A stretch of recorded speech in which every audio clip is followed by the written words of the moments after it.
Good day everyone, this is Rosalie Custodio. In this video, I will talk about behavioral approach.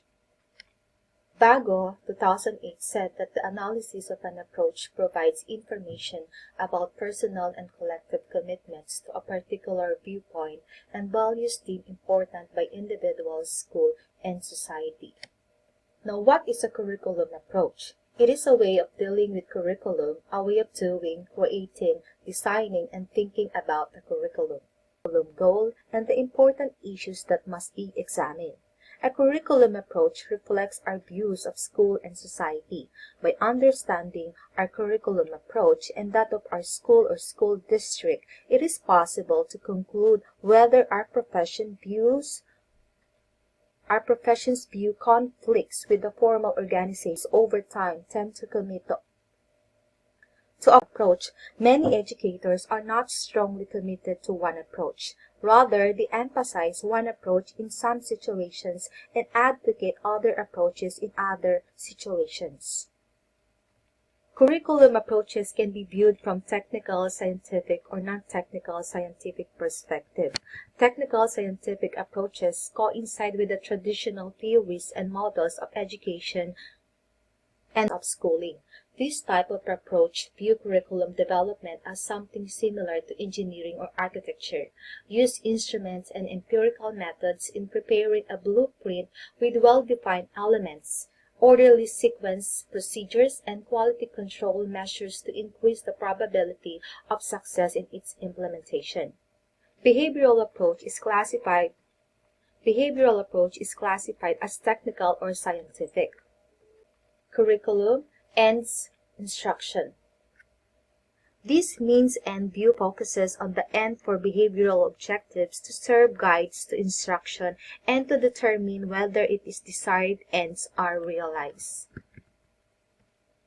Now, the behavioral approach is based on a blueprint where goals and objectives are specified. Contents and activities are arranged to match with specified learning objectives. The learning outcomes are evaluated in terms of goals and objectives that are set at the beginning. This approach is grounded in scientific principles. Everything the students do must be observable, as this is the evidence that the student has achieved the goals and objectives, which are also based on observable behaviors. All activities lead to students being able to do whatever the goals and objectives specify. Now, the behavioral approach is the oldest and still the major approach. This approach relies on technical and scientific principles. It includes paradigms, model, and step-by-step strategies. Goals and objectives are specified. All the content and activities are sequenced based on objective, and learning outcomes are evaluated based on goals and objectives. Behavioral approach, which was started with the idea of Frederick Taylor, is aimed to achieve efficiency. In the factory, for example, the worker will be paid according to his output produced within a specific period of time. In education, behavioral approach begins with educational plans that start with the setting of goals and objectives. Taylor's 4 principles, along with how his theories are still affecting education, are listed below: scientific research and analysis of work, scientific selection, training and development, intimate, friendly, and hearty cooperation for scientific work principles, and planning works tasks were the responsibility of management. Next is Franklin Bobbitt. Franklin Bobbitt believed that the learning objectives together with the activities should be grouped and sequenced after clarifying the instructional activities and tasks. Hilda Taba believed that the curriculum should be organized around generalized learning objectives, which enables students to discover principles that will enable them to be successful. Now let's proceed to the application of behavioristic approach in curriculum. By using the objective scientific methods, every curriculum organization must begin with the analysis of the situation, which will involve readiness or activation of learners so that the new behavior can be gained, like age, gender, aptitude of learner.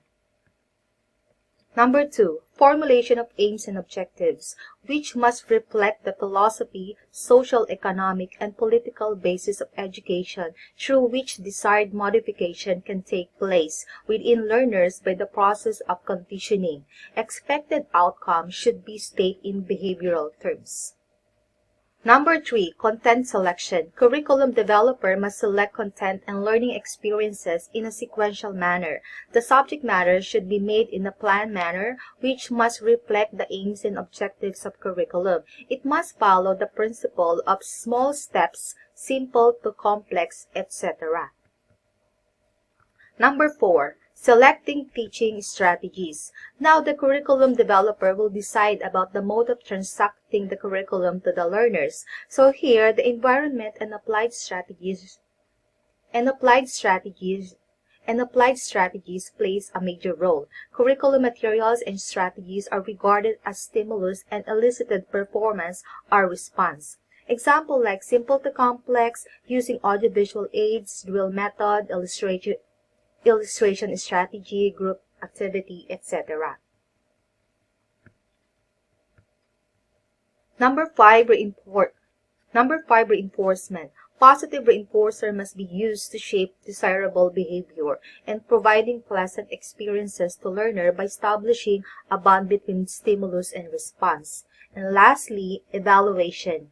It must involve both formative and summative procedure where obtaining the information about how well learning experiences have been transacted and giving immediate feedback and making decisions and judgment about curriculum. So outcome is measured against the predetermined objectives.